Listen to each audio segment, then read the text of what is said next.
नमस्कार, मैं हूं कोमल सिंह और आप देख रहे हैं पार्थ इंडिया न्यूज। आइए नजर डालते हैं इस वक्त की खास खबर पर। समाजवादी पार्टी अध्यक्ष अखिलेश यादव ने कहा कि रोजा इफ्तार हमारी हिंदुस्तानियत की पहचान है। यहाँ की संस्कृति की खूबसूरती यही है कि लोग एक दूसरे के त्योहारों में शामिल होते हैं और मिलजुल कर खुशियां मनाते हैं। लखनऊ में आयोजित इफ्तार पार्टी में शिरकत करते हुए अखिलेश यादव ने कहा कि हमारी संस्कृति आपसी भाईचारे और मेल मिलाप की रही है। ऐसे कार्यक्रम लोगों को एक साथ बैठने और एक दूसरे को समझाने का अवसर देते हैं। सपा अध्यक्ष अखिलेश यादव ने कहा कि हाल ही में होली मिलन आयोजित किया गया था और कुछ दिनों बाद ईद मिलन होगा। यही भारतीय संस्कृति की असली पहचान है, जहां अलग अलग धर्म, पंथ और जाति के लोग मिलजुल कर रहते हैं। इफ्तार कार्यक्रम में शहर के कई प्रमुख धार्मिक और सामाजिक लोग भी मौजूद रहे। इस दौरान मौलाना सुफियान निजामी, मौलाना खालिद राशिद और मौलाना इकबाल कादरी सहित कई प्रतिष्ठित लोग शामिल हुए। कार्यक्रम के अंत में मौलाना खालिद रशीद ने देश में अमन, शांति और तरक्की के लिए दुआ कराई।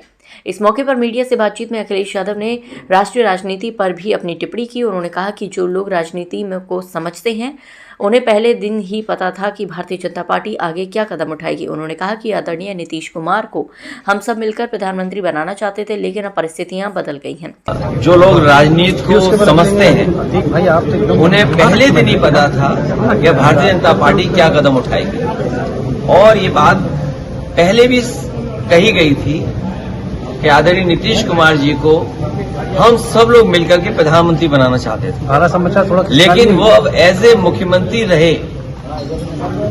अब वो रिटायर होंगे राज्यसभा मेंबर के रूप में। हम तो चाहते थे कि प्रधानमंत्री के रूप में रिटायर हों, लेकिन अब वो राज्यसभा के मेंबर होकर के ही रिटायर हो जाएंगे। ईरान इसराइल का युद्ध। समाजवादी पार्टी कभी भी युद्ध के पक्ष में नहीं रही है। युद्ध हमेशा नुकसान पहुंचाता है, लोगों की जान लेता है और इसके परिणाम हमेशा दुखद होते हैं। वहीं बनारस से लखनऊ तक प्रस्तावित शंकराचार्य अभिमुक्तेश्वरानंद की यात्रा को लेकर भी अखिलेश यादव ने प्रतिक्रिया दी। उन्होंने कहा कि देश के सभी साधु संतों को पूजनीय शंकराचार्य का समर्थन करना चाहिए।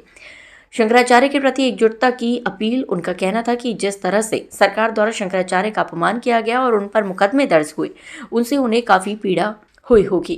अखिलेश यादव ने कहा कि आज शंकराचार्य के साथ ऐसा हुआ तो कल किसी दूसरे साधु संत के साथ भी हो सकता है। इसीलिए पूरे संत समाज को एकजुट होकर उनके पक्ष में खड़ा होना चाहिए। उन्होंने आरोप लगाया कि मौजूदा सरकार डर का माहौल बनाकर काम कर रही है और देश की नीतियों को उलझा दिया है।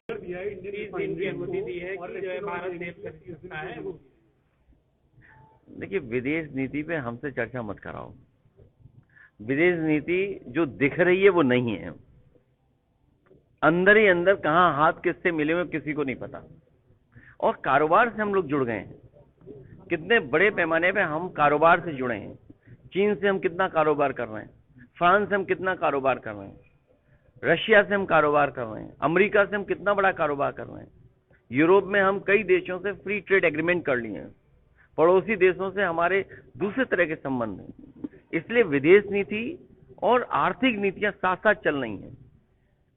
तो ये सरकार ने जो आज है सरकार, इसने भारत देश को उलझा दिया है विदेश नीति में। शास्त्रीय समर्थन कर रहे हैं। बनारस में उन्होंने कहा है कि मैं स्वामी मुक्तेश्वरानंद के साथ में हूँ, हालांकि 11 मार्च का आमंत्रण नहीं मिला है और एकांतवास पे जा रहा हूं। मैं तो देश के सभी साधु संतों से और जितने भी हमारे पूजनीय गुरुजन हैं जो समय समय पर भारत की संस्कृति को आगे बढ़ाते हैं, वो सभी पूजनीय शंकराचार्य जी का समर्थन करें। क्योंकि आज अगर पूजनीय शंकराचार्य जी के साथ ये व्यवहार हुआ है तो कल किसी के साथ भी हो सकता है। ये सरकार डरा के काम कर रही है। ये डरा करके लोगों को अपमानित कर रही है। उनको कितनी पीड़ा हुई होगी जब उन पर झूठे मुकदमे लगे। शायद भारत में पूरा इतिहास उठा करके देख लें आप, कभी किसी शंकराचार्य को इतना अपमानित नहीं होना पड़ा होगा सरकार के माध्यम से।